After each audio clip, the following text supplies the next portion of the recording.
28 সালের ফেব্রুয়ারি পর গিয়ে আপনি কিন্তু সেই জায়গাটা বুঝতে পারবেন।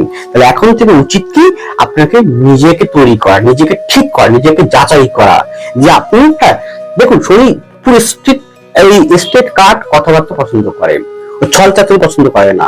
আপনি যদি কাজ পারেন, হ্যাঁ বলেন কাজ পারবো, যদি কাজ না পারেন, হ্যাঁ কাজ পারবো না, ক্লিয়ার করে দেবেন।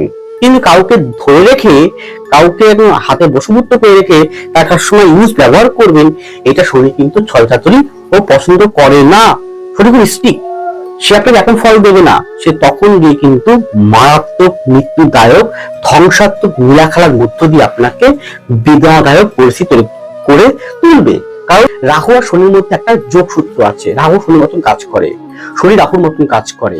রাহু কি করে কার্মিকটাকে দেখে, শনিও কার্মিকটাকে দেখে, বৃহস্পতি কার্মিকটাকে দেখে, কেতু তো অবশ্যই কার্মিক দেখে।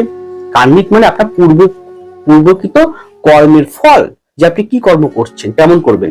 শনি আপনার কি হলো, রাহু চলে আসবে 28 সালের মাঝামাঝি সময় আপনার অষ্টম ভাবে, তখন রাহুর সাথে শনির পার্সোনাল কম্বিনেশন থাকবে, দৈব কম্বিনেশন। তখন কেউ দৈব আপনার বিরুদ্ধে চলে যাবে, দৈব আপনার বিরুদ্ধে চলে যাবে। আপনি ভাবলেন তাহলে এটা হয়তো গণিত করে নি ঠিক হয়ে যাবে না, আপনি এখনই কর্ম করা ফল তখন আপনাকে ভোগাবেই ভোগাবে। কারণ কোন শনি যদি কাউকে একবার ধরে তাহলে কোনো রেমেডি কোনো কিছুতে কাজ করতে পারবে না। একটা প্র্যাকটিক্যাল আমি দেখেছি, প্রচুর ক্লায়েন্ট ব্যক্তি দেখেছি, শনি যদি কারো জীবনে তার কর্মফলে হিসাব নেওয়া শুরু করে একবার, তাকে কিন্তু সহজে ছেড়ে দেয় না। সে যতই হোম যোগ যাগ যজ্ঞ পূজা পার্বণ রেমেডি পাথর পথর পুতর হ্যান পড়ে বসে থাকবে, কোনো কাজ কিচ্ছু হবে না।